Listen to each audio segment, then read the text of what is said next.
দেখেন, এই প্রশ্ন খুব লম্বা চওড়া। কেন করলাম?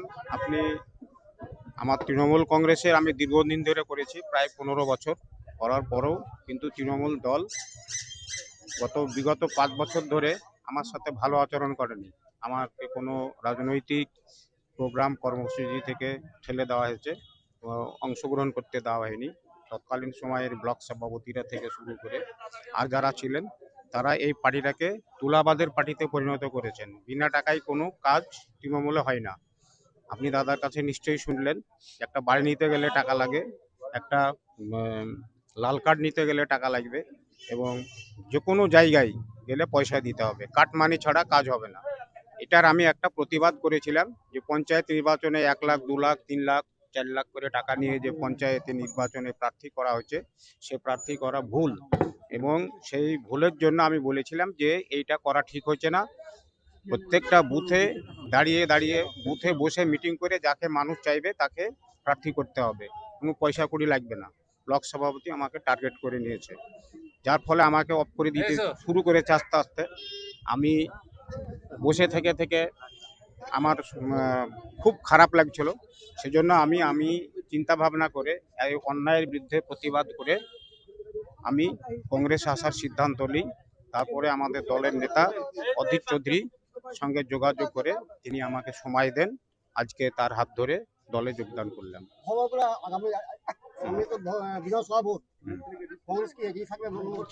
হ্যাঁ,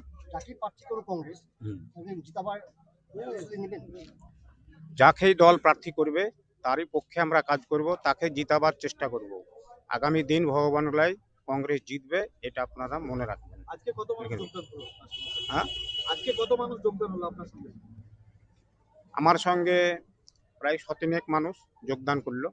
এবং আপনারা জানেন, খুব প্রতিকূল পরিস্থিতি, তৃণমূলকে দেখে অনেকেই ভয় করছেন। প্রত্যেকেই বলছেন যে তুমি ভাই যদি তোমার প্রার্থী যে দাঁড়াবে বা তুমি যদি দাঁড়াও, তাহলে আমরা ভোটটা করে দেব, কিন্তু এখন আমরা সামনাসামনি যাব না, তৃণমূল জিতবে না, এটা আপনাকে আমি বললাম। না, প্রার্থী হওয়ার জন্য নয়, দল যাকে করবে, আমি আগেই বলেছি, বক্তব্যটা আমি বলেছি যে দল যাকে প্রার্থী করবে সে প্রার্থীকে আমরা জিতাবার চেষ্টা করব। আপনি জনতা উন্নয়ন পার্টিতে যোগদান করেছিলেন? না, নাম ঘোষণা হয়েছিল মঞ্চে। নাম ঘোষণা হতে পারে, সেটা ফেক নিউজ ছিল। দীর্ঘায়িত করব না, কারণ এর মধ্যে আমরা সূর্যের তেজ অনুভব করছি। আগামী দিনে বসন্ত পার করে গরম আসতে চলেছে, তার ছোটখাটো নমুনা আমরা পাচ্ছি। পবিত্র রমজান মাস শুরু হওয়ার প্রাক্কালে কংগ্রেস দলের জন্য একটা শুভ সংবাদ যে আজ কংগ্রেস দলের সদর ভবনে তৃণমূল দলের বহু পুরনো নেতা, গুরুত্বপূর্ণ একজন তৃণমূল দলের নেতা আবু সুফিয়ান সাহেব, যিনি আমাদের দলে যোগদান করলেন।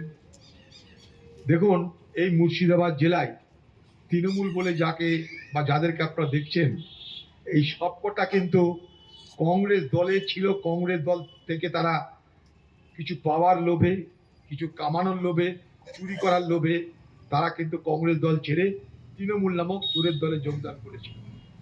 তারা ভেবেছিল যে হ্যাঁ, তৃণমূল দলে গেলে হয়তোবা কোনো ভালো কাজ করব, কোনো আদর্শ নিয়ে বাঁচব, মানুষের স্বার্থে লড়ব, এরকম ভাবেও কিছু লোক গেছিলেন।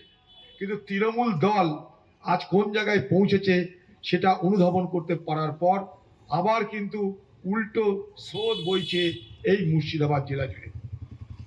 নির্বাচনের আগে তাই আবু সুফিয়ান সাহেবকে তৃণমূল দল ছেড়ে কংগ্রেস দলে যোগদান করতে আমরা দেখছি। এটার মধ্যে দিয়ে বার্তা স্পষ্ট যে যারা একদিন কংগ্রেস ছেড়ে তৃণমূল দলে গেছিলেন, আজকে তাদের মোহভঙ্গ হচ্ছে। তারা বুঝতে পারছে করতে গেলাম এক, হলো আর এক। ভেবেছিলাম ভালো কাজ করব, কিন্তু ভালো কাজ করবার জন্য যে বাতাবরণ দরকার, যে ব্যবস্থা দরকার, যে পার্টি দরকার, তৃণমূল তা নয়। সম্পূর্ণ উল্টো তৃণমূল একটা চোরের দলে রূপান্তরিত হচ্ছে আজকে এই পশ্চিমবঙ্গে। তাই তাদের এই মোহভঙ্গের পরিণামে তারা আমাদের দলে যোগদান করছে, আমরা খুব খুশি হচ্ছি। মুর্শিদাবাদের মানুষ জেনে রাখুন, মুর্শিদাবাদের মানুষ জেনে রাখুন, সারা মুর্শিদাবাদ জেলা জুড়ে, সারা মুর্শিদাবাদ জেলা জুড়ে কংগ্রেস দলের আবার নব অভ্যুত্থান শুরু হয়েছে। সারা মুর্শিদাবাদ জেলা জুড়ে মানুষ ক্রমশ কংগ্রেস দলের প্রতি আকৃষ্ট হচ্ছে। প্রত্যেকটা সভায় হাজার হাজার মানুষের জমায়েত তার প্রমাণ দিচ্ছে। আজকে সমাজ মাধ্যমের যুগে আপনারা দেখতে পাচ্ছেন, তৃণমূল দলের কোনো সভা করতে গেলে পুলিশ লাগে, বিডিও লাগে, বিরিয়ানির প্যাকেট লাগে, তারপর তাদের সভা হয়। কংগ্রেস দলের সভায় স্বতঃস্ফূর্তভাবে মানুষ নিজে নিজে অংশগ্রহণ করে। ফারাক এইটাই, তৃণমূল নেত্রী নিজেও বুঝতে পারছে যে মুর্শিদাবাদের বাজার খারাপ, এখানে কিছু হবার নয়। তাই তৃণমূল দল এই মুর্শিদাবাদ জেলায় প্রশাসনকে ব্যবহার করে, বিডিও এসডিওকে ব্যবহার করে, পঞ্চায়েত সমিতি, জেলা পরিষদকে ব্যবহার করে তারা মানুষকে তাদের পক্ষে রাখার চেষ্টা করছে। কিন্তু মানুষের মোহভঙ্গ হয়ে যাচ্ছে। তৃণমূল দল থেকে মানুষ তার মুখ ফিরিয়ে নিচ্ছে। আপনারা সবাই তা দেখতে পাচ্ছেন। এ নিয়ে অনেক আলোচনা আমরা করে থাকি, আর সেই আলোচনার সুযোগ নেই। তৃণমূল দলের প্রতি মানুষ, মুর্শিদাবাদের মানুষ আস্থা হারিয়ে ফেলেছে। যখন তৃণমূল দল এই মুর্শিদাবাদ জেলা, যাকে সংখ্যালঘু অধ্যুষিত জেলা হিসাবে পরিগণিত করা হয়, যেদিন তৃণমূল পার্টি, তৃণমূল দল, মমতা ব্যানার্জি, মোদীর মুসলমান সম্প্রদায়ের যে ধর্মীয় আবেগ, যে ধর্মীয় অধিকার, সে অধিকার কেড়ে নিয়ে ওয়াকফ সম্পত্তিকে কবজা করার চেষ্টা করছে আইন এনে, আর সেই আইনকে সমর্থন করে এ বাংলায় মুখ্যমন্ত্রী মমতা ব্যানার্জি যেদিন ওয়াকফের বিরুদ্ধে আন্দোলন করাকে নিষেধ বলে ঘোষণা করছে, সেদিনই এই মুর্শিদাবাদ জেলায় তৃণমূলের যে কফিন, সেই কফিনের শেষ পেরেক পোতা হয়ে গেছে। আর মুসলমান সমাজ তৃণমূলের সঙ্গে নেই।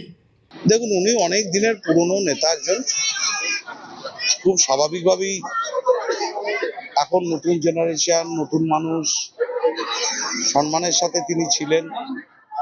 বিধানসভা ভোট হলেই কোনো কোনো মানুষের ইচ্ছা হয় ভোটে দাঁড়ানোর,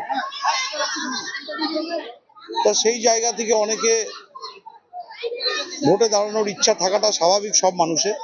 কিন্তু তৃণমূল কংগ্রেস দলের যে নিয়ম এবং যে শৃঙ্খলা, মুখ্যমন্ত্রী মমতা বন্দ্যোপাধ্যায় এবং অভিষেক বন্দ্যোপাধ্যায় ওনারাই কিন্তু ঠিক করবেন 294টা কেন্দ্রের প্রার্থী। তাই স্বাভাবিকভাবেই আমার মনের ইচ্ছা থাকলেও, আপনার মনের ইচ্ছা থাকলেও সবার ইচ্ছা পূরণ তো করা সম্ভব না 10 কোটি মানুষ। তাই স্বাভাবিকভাবেই হয়তো অন্য কোনো দল গাজর ঝুলিয়েছে সামনে, কংগ্রেস দল গাজর ঝুলিয়েছে। গোটা বছর খুঁজে পাওয়া যায় না কংগ্রেসকে, রক্তদানে নাই, বন্যায় নাই, করোনার সময় নাই।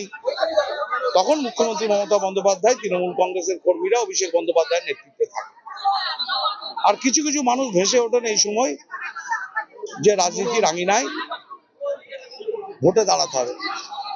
তাই আমরা মনে করি যে যার ইচ্ছা হবে নিশ্চিতভাবে, এই যে আমরা এখানে দাঁড়িয়ে আছি, আজকে মুখ্যমন্ত্রীর যুবসাথী, ক্ষেত মজুর, লক্ষ্মীর ভান্ডার, প্রায় 100টা প্রকল্পের কাজ করছে। আমাদের কর্মীরা, নেতারা সব কাজ করছে।